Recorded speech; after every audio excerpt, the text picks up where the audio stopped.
गाड्या सुटल्या गट क्रमांक 30 पळतो या मैदानातला आणि 30 मध्ये लढत चालू आहे. गाड्यांवरती लक्ष द्या. सुंदर अशी गाडी पड्याला पळते.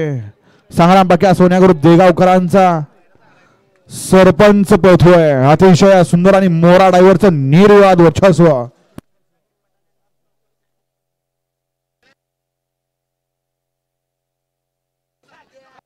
इकडे 2 मिनिट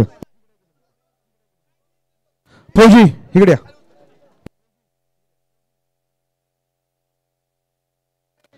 गाडी क्रमांक 30 चा निकाल तास क्रमांक 7 वरून धावलेली गाडी स्वप्नील जाधव राजेवाडी आबा पहलवान वाघेरी सातारा.